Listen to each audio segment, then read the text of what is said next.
भारताचे माजी पंतप्रधान डॉक्टर मनमोहन सिंग, ज्यांचा जन्मही 26 तारखेलाच झाला आणि मृत्यूही 26 तारखेलाच झाला. हा अद्भुत संयोग मनमोहन सिंग यांच्या बाबत घडून आला आहे. मनमोहन सिंग यांचं मूळ गाव सध्याच्या पाकिस्तानातील पंजाब प्रांताच्या गाह हे आहे. या गावात त्यांचा जन्म 1932 साली झाला. त्यांचं बालपण याच गावात गेलं. भारत-पाकिस्तान फाळणीनंतर मनमोहन सिंग यांचं कुटुंब अमृतसरमध्ये स्थायिक झालं. त्यांचं जन्मगाव आता पाकिस्तानात आहे. भारत-पाकिस्तान फाळणी अगोदर मुस्लिम लीगचे नेते मोहम्मद अली जिना पाकिस्तानात प्रसिद्ध होते. लाहोरमध्ये जिन्ना हे त्यांच्या घराबाहेर हातात सिगार घेत विचार करत होते. घराबाहेरील पोर्चमध्ये फेऱ्या मारत सिगारेटचे झुरके घेत डावपेच आखत होते.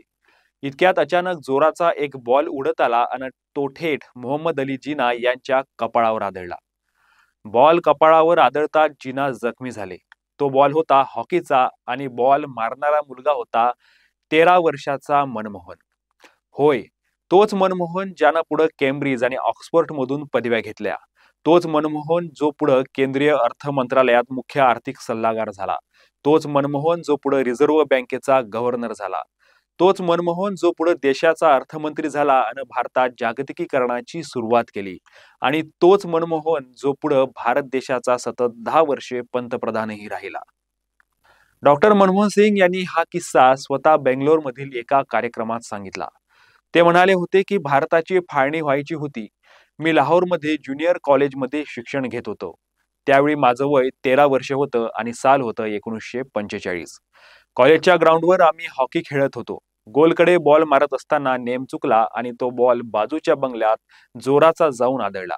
तो बंगला होता मोहम्मद अली जिना यांचा आणि तो हॉकी बॉल थेट जिना यांच्या कपाळावर जाऊन आदळला.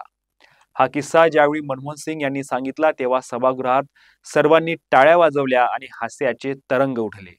त्यावेळी नेहमी शांत भाव असणाऱ्या मनमोहन सिंग यांच्या चेहऱ्यावर देखील हास्य फुलले.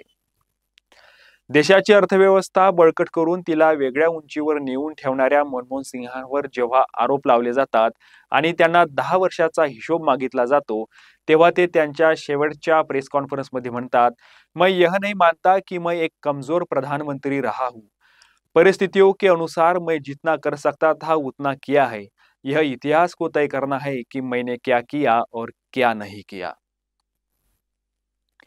ज्यावेळी मनमोहन सिंग आणि त्यांच्या सरकारवर बिनबुडाचे आरोप करण्यात आले तेव्हा मीडिया देखील त्यात सामील होती. आज तीच मीडिया त्यांच्या नावानं ओव्या गात आहे. म्हणून खरंच मनमोहन बोलून गेले ते सत्यच आहे. यह इतिहास को तय करना है कि मैंने क्या किया और क्या नहीं.